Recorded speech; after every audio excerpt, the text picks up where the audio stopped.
आज के दौर की क्रिकेट में ना एक बहुत बड़ी पहेली है। ये पहेली अच्छे अच्छे खिलाड़ियों को परेशान कर रही है और वो है टी20 की धुआंधार रफ्तार से निकलकर सीधा टेस्ट मैच के सब्र वाले मैदान में उतरना। ये सिर्फ फॉर्मेट का बदलाव नहीं है, ये तो पूरे माइंडसेट का खेल है। तो एक प्लेयर के लिए ये स्विच मारना कितना मुश्किल हो सकता है और क्या इसका कोई हल है? चलिए इसी पर बात करते हैं। देखिए, एक तरफ है व्हाइट बॉल क्रिकेट, मतलब हर गेंद पर एक्शन, चौके छक्के और तेज स्कोरिंग। और फिर दूसरी तरफ है रेड बॉल क्रिकेट, यानी टेस्ट मैच, बिल्कुल शांत, एकदम अलग दुनिया, जो 5 दिन तक चलने वाली शतरंज की बाजी जैसी है। यहाँ पर धैर्य, टेक्निक और मेंटल स्ट्रेंथ का असली टेस्ट होता है। मतलब ये खेल के दो बिल्कुल अलग अलग चेहरे हैं। तो असली मुश्किल जो है ना, वो यहीं से शुरू होती है। आज के टॉप खिलाड़ी इस दोहरी दुनिया में बैलेंस बनाते कैसे हैं? सच तो ये है कि इंटरनेशनल क्रिकेट का स्केड्यूल इतना पैक है कि उन्हें एक फॉर्मेट से दूसरे में ढलने का टाइम ही नहीं मिल पाता। जरा सोच कर देखिए, एक दिन कोई प्लेयर टी20 में ताबड़तोड़ बैटिंग कर रहा है और कुछ ही घंटों के बाद उसे टेस्ट सीरीज में गेंद को डिफेंड करना है, छोड़ना है। इतने कम टाइम में कोई भी प्लेयर अपनी मानसिकता, अपनी टेक्निक कुछ भी कैसे बदलेगा? वक्त ही नहीं मिलता।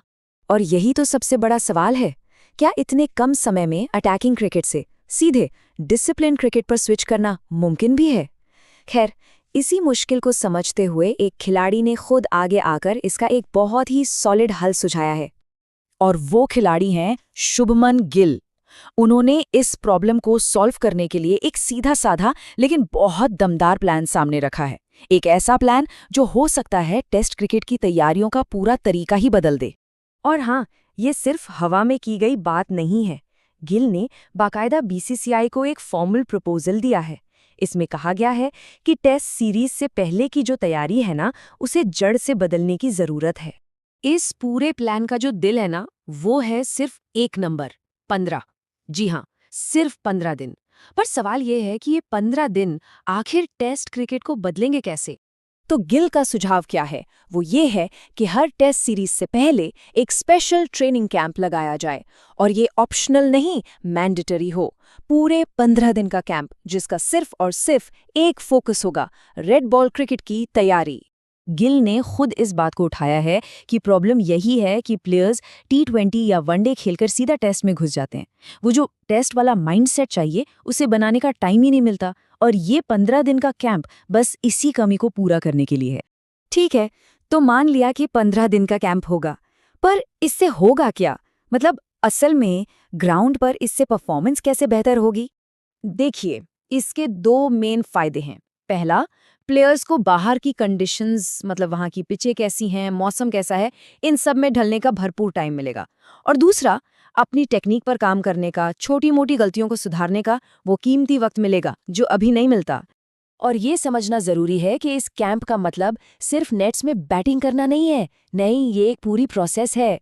मतलब जिस देश में सीरीज है, वहाँ के हालात को समझना, रेड बॉल की स्विंग और सीम के लिए अपनी टेक्निक को सेट करना, और सबसे जरूरी, टी20 वाली अटैकिंग मानसिकता को पीछे छोड़कर टेस्ट वाले धैर्य में आना। इससे क्या होगा, जो छोटी मोटी कमियां होती है ना, वो बड़ी मुसीबत बनने से पहले ही पकड़ में आ जाएंगी। तो गिल का ये जो प्रपोजल है, ये कोई छोटा मोटा बदलाव नहीं है। ये असल में एक बड़ा सवाल खड़ा करता है कि क्या हम टेस्ट क्रिकेट की तैयारी के एक बिल्कुल नए दौर की शुरुआत देख रहे हैं। ये प्रपोजल दरअसल एक बहुत बड़े बदलाव की बात करता है। अभी जो तैयारी होती है वो अक्सर बिखरी बिखरी सी होती है, लेकिन ये प्लान कहता है कि तैयारी एक प्रॉपर स्ट्रक्चर में हो, कंपल्सरी हो। एक ऐसा सिस्टम बनाया जाए जो टेस्ट क्रिकेट को वो इज्जत दे जिसका वो हकदार है। तो आखिर में सवाल बस इतना ही है, जिस तरह से क्रिकेट का कैलेंडर बढ़ता जा रहा है, क्या टेस्ट क्रिकेट की जो असली पहचान है, उसकी जो क्वालिटी है, उसे जिंदा रखने के लिए ऐसे मैंडेटरी कैंप ही आने वाले कल का जवाब है?